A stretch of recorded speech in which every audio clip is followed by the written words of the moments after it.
I think we're on very dangerous ground here. This is as lawless an action as the administration has taken. If the administration is allowed to use wartime authorities anytime it wants to remove people, I think we are going to see more and more people being subjected to this type of Alien Enemies Act and a blurring of wartime authority with domestic authority. I cannot stress how important it is that the federal courts prevent this from happening.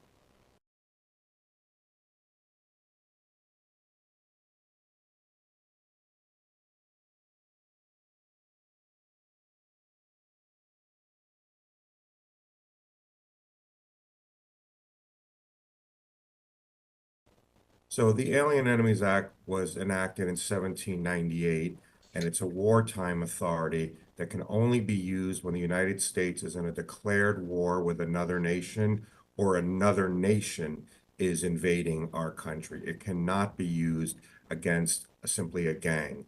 And notably, it's only been used three times in our country's history, all during declared wars: the War of 1812, World War I, and World War II. We are aware of no authority for applying it to a regular gang, even if the gang has infiltrated to some extent another nation's government. If this is not a foreign government, then it cannot be used.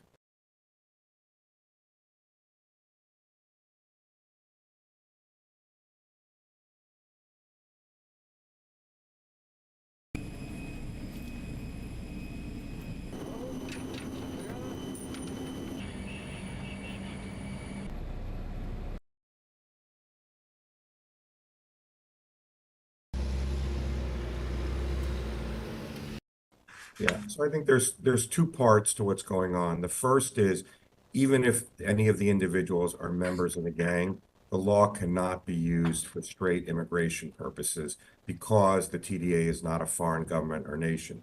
But beyond that, even if it were legal to invoke the Alien Enemies Act, these individuals must be given an opportunity to show that they are not members of the gang. And what we understand is that many of the people, including our named plaintiffs, are not members of the gang. So for that reason alone, this is illegal.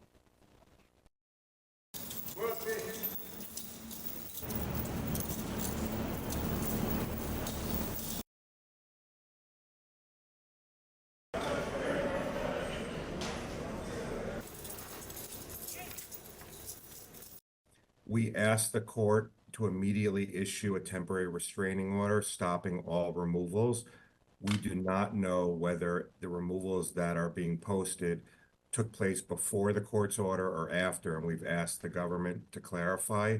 But if they took place after the court's order, then they would have violated the court's direction.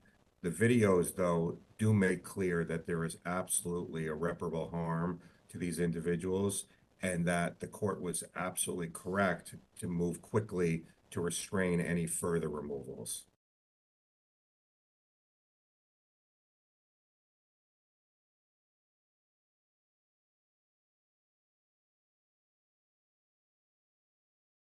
If anybody was turned over to a foreign government after the court's order, then we would hope that the United States government would work with that foreign government to get the individuals back. Whether the court went beyond that and issued sanctions or contempt orders will be up to the court.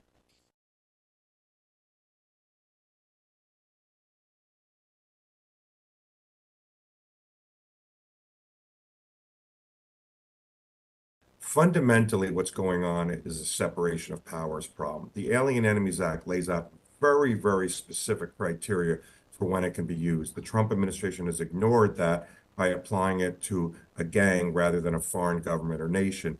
And on top of that, the administration is ignoring the immigration laws that Congress has passed that ensure that people can have a right to seek protection against persecution or torture. So at bottom, we have the administration thumbing their nose at Congress.